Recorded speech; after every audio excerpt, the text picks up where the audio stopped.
Hot Springs Village Inside Out is a closer look at the largest gated community in North America, spanning 26,000 acres in the Ouachita Mountains in south central Arkansas.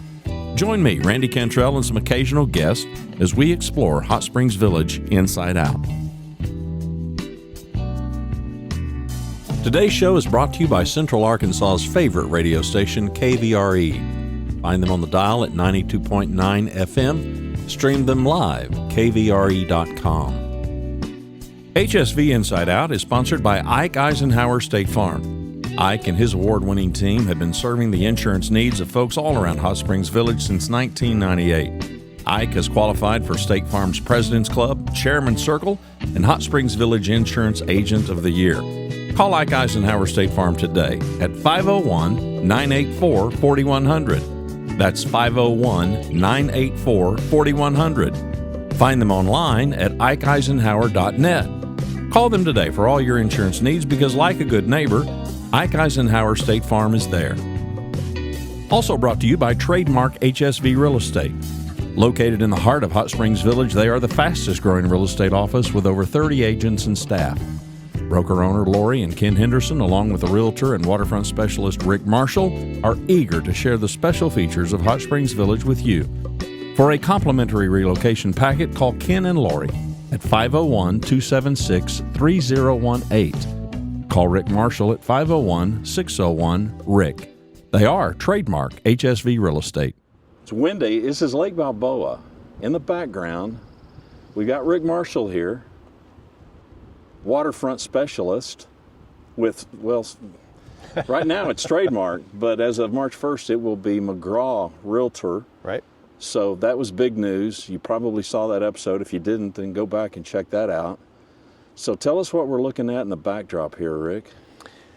Well, I kind of suggested coming out here today because I don't know if previously on your program you've had a view or a perspective at this angle of the Balboa Marina and the boat launch and the beach and both restaurants. The marina, Balboa Marina's got a little cafe inside, and you've also got the Sunset Cafe, real nice upscale restaurant right there just before you cross the dam. So just a gorgeous environment, and I was just laughing about it because typically in February you wouldn't expect to be out on the beach, but last week we had kind of an unusually cold snap come through, and we got down to a low of 8 degrees overnight. That's not typical, but we do get probably a week, maybe two each winter where it gets pretty cold. But that's a rare event, and then I call it bipolar weather, where the weather just can't make up its mind what it wants to do, because now we're less than a week later, and yesterday was 77 degrees, and today I'm going to take off my jacket and just enjoy the sunshine a little bit. But I wanted to share a few things today about misconceptions of Hot Springs Village, or also incorporate maybe what are 3 dangerous things within Hot Springs Village. And so if you want to make some guesses at it, my guess is you might think of maybe the rattlesnakes, or are there scorpions, are there chiggers, are there ticks? Well, we're in the South, we've got a little bit of all those things, but not any more than any other area. So nope, none of those made the list of my top 3. Somebody asked us if we had alligators in the lakes, by right, the way. No alligators. We don't have any gators here.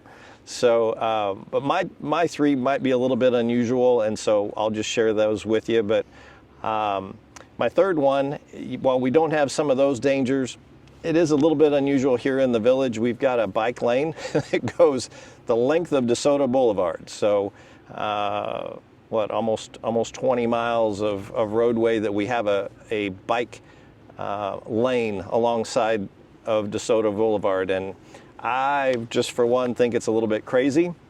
It gets down to about 10 inches wide in many places. And there is no way I would walk, bike ride, or do anything on DeSoto Boulevard.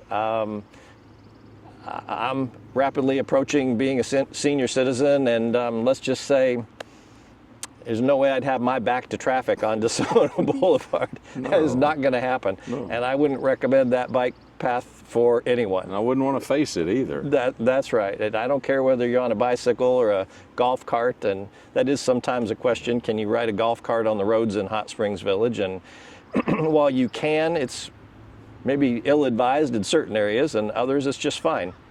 But there are rules for that. With a golf cart, you do have to have the flag and the proper equipment on your golf cart to make that safe and according to the POA. But that would be my number 3, is just to probably say, don't worry about some of the things that are typically a concern for the village.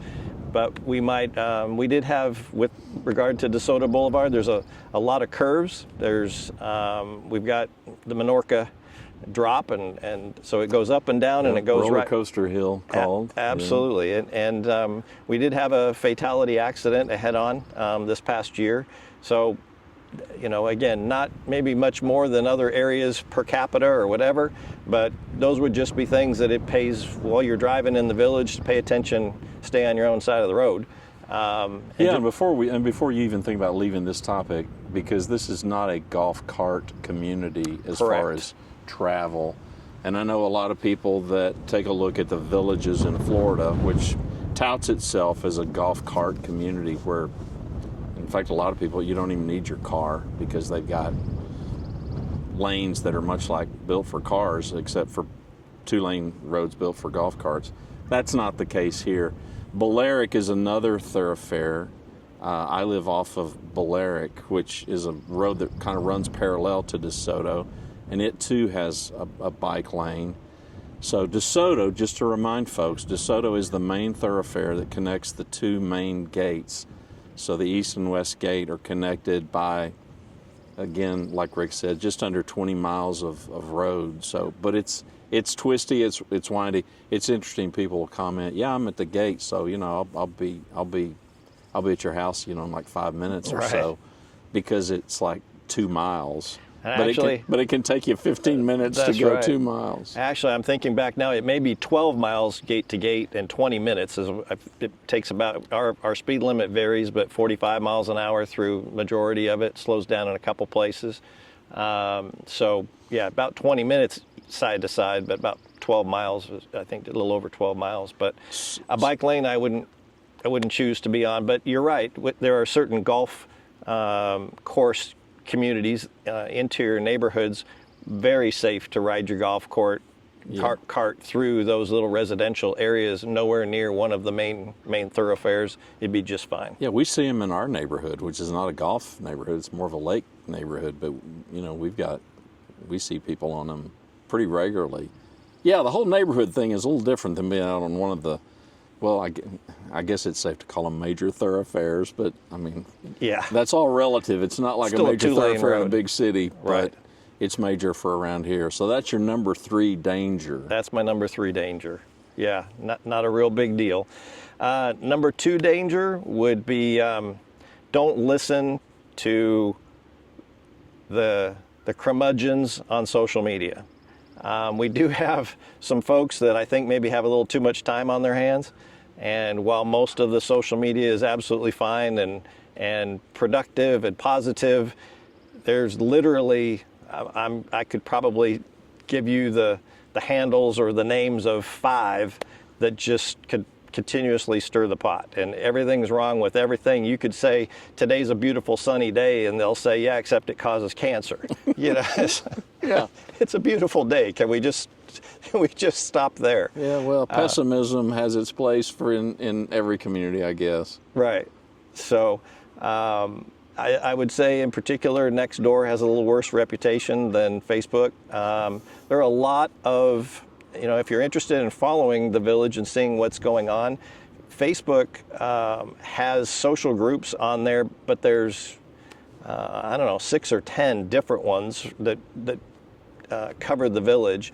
And so just get on one of those and see which one you find as being most helpful and positive. And of course, get on ours. Yeah, exactly. You've got Hot Springs Village Inside Out, which focuses on the positives of the village and gives you a fair sense of what's going on. Typically, the one negative that we hear online, while some will kind of try to delve up anything they can. Sometimes there's complaints on the dues being too high or whatever, and those are people a lot of times that have lived here in the village for 30 years. And the dues were, I don't know, $36 a month back when the infrastructure was only 20 years old, or 20 or 30 years old in the village. Well, that infrastructure is now 50 years old. So a lot of the culverts that were going underneath our roads, there were over, I think, 500 of them or more that had to be replaced in the last few years just because they would rust out at 50 years old. So, and the buildings, where it was just painting them before, you start having to do some repairs and replacements, and so not just to mention the consumer price index alone, right? The CPI would keep rising up. We pay $8 for a dozen of organic eggs today instead of 49 cents that 30 years ago. So sure, our dues are just over $113 a month, but what you get for that, and I think is a positive, not a negative. But there are going to be some that just will complain for the rest of their lives that the dues are too high. So, but I think most people coming from other places in the country know that it's a screaming deal, even at that price, because they're paying a whole lot more elsewhere. So. Yeah, I was telling Rick before we hit record, I've heard from a number of you who live in Florida and the Carolinas, and you're living in communities where you're paying assessments that are in excess of $200.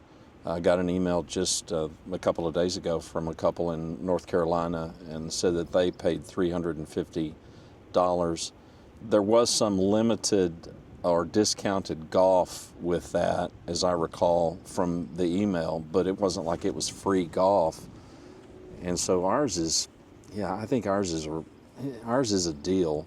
And after all, you want your toilets to flush and you want your water to turn on, and you want the roads to be safe. And we do. If you want a police department, correct, and you want a fire department, yep. I mean, our dues pay for all of that. That's not typical for most POA or HOA dues. Don't have to include what you normally would pay to the county. So if you think about it that way, with our taxes as low as they are, well, our money doesn't go to that. Ours is actually paid through the dues and maintaining over 500 miles of roads as well. So. And I think that's a big deal, because people don't really understand that Hot Springs Village is not a municipality, which basically means there's no tax authorized in Hot Springs Village. So we don't have a city council. It's not that form of government. It's a property owners association, which means it's a nonprofit, and we're all members of it. If you buy a lot here, or if you buy a home, then you are part of the POA. I mean, that happens at the time of transaction. And what are the dues now for a lot that doesn't have a home on it? They're just over $50 a month in dues. The taxes are next to nothing on those. So the buy-in fee is a different thing, though, and it will be a segue maybe to my number one concern or danger for inside the village here. But we do have a buy-in fee here in the village. It's $2,000 as of this year. It was $1,500 last year, and that is something that everyone pays. If you buy a lot, it's $300, and then you pay the other $1,700 when you build on that lot. But it's $2,000 if you came in and bought a house today, and that money is. I think, in all fairness and all honesty, it's to make up for past sin.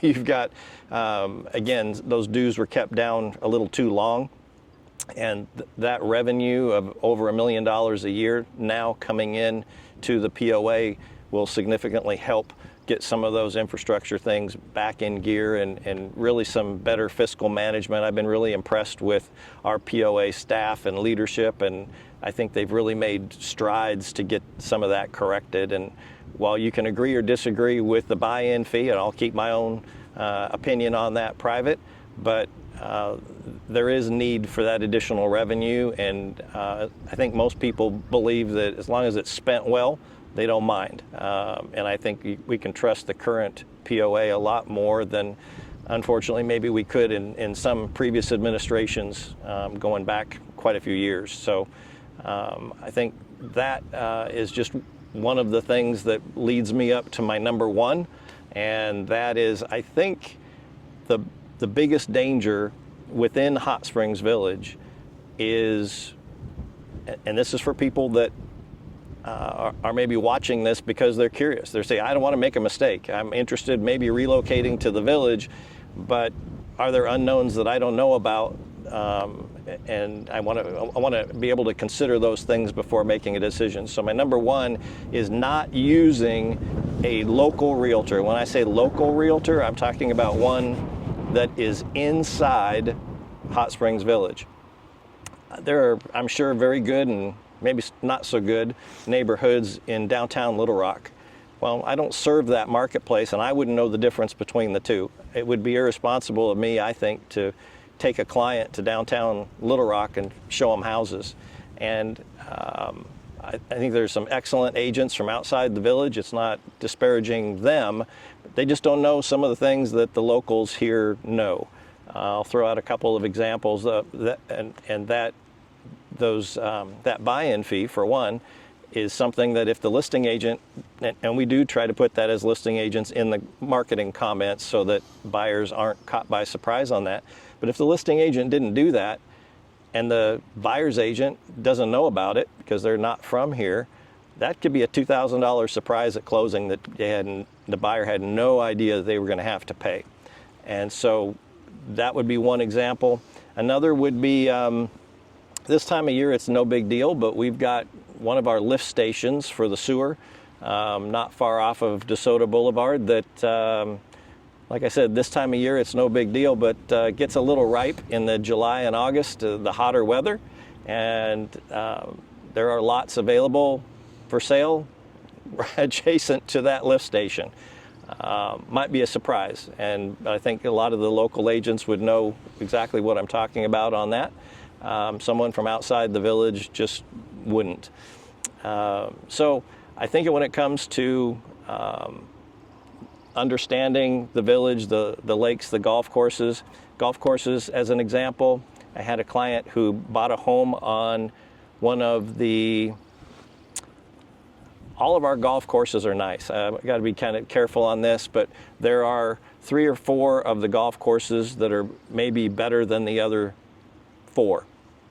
And so they had looked at one of the higher end golf courses and couldn't find what they were looking for, found a house on one of the other golf courses, and in their mind, they were using the value that out of the village agent was basically showing them a house as if a golf course lot, a golf course home is the same on any golf course. And it wasn't. And so when it came to resale, when I came across them later and they wanted to sell their house and were wondering why I wasn't using comparables from Granada Golf Course, and I was for theirs, they were not understanding and looking at all the comparables being very different from those.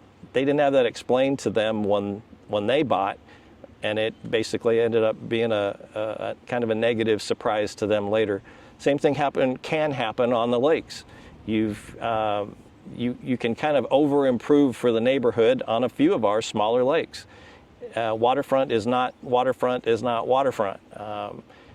We're on Balboa today. It's 944 acres, full recreation lake. Only 4 of our lakes, the largest 4, Coronado is 380 acres, Cortez 240, and DeSoto 200. The rest are smaller, so they don't have water skiing. So those 4 largest lakes I would put as comparable valuation-wise. But a little bit more for Balboa, and while it's tough to delineate exactly, it may be as much as 10% more. There are people that just absolutely say, I'm not going to consider something other than Lake Balboa. I want the largest lake. So if you're not aware of some of those things when it comes to valuation as a buyer's agent, to explain to your buyers, it can be an uncomfortable discussion or surprise to have later when they're wondering why their home either hasn't appreciated as much or they over improved their remodel and thought they were going to get it back on one of the smaller lakes, and they're just bumping up to, you kind of have a maximum for this smaller 23-acre lake because there's less demand for it. So those nuances, a lot of those details, I think is an important danger to avoid. And I think a local agent inside the village specializes, lives here, office is here inside the village. I think that's a big advantage for a buyer and a big danger for someone that doesn't take advantage of that. One other danger is that an out-of-area or non-local realtor wouldn't know that necessarily that we have probably the vast majority of the lots in the village do not have clear titles. They have a limited warranty deed because of the past history of the chain of ownership, and with that not having clear title and having to go through a process to have it cleaned, and some of them are unable to do that, so you could end up buying a lot that you can't build on, and really the only thing that you've received, if somebody sold it to you directly, maybe even with a quick claim deed, they've sold it to you on the cheap, and all you end up with is a non-buildable lot that you're paying dues and taxes on. So that's one more thing that's a little bit unique here to the village that is a kind of a big deal when it comes to making sure that you're getting the value of your purchase here in the village. So there's your three. So recap them again, starting with number one.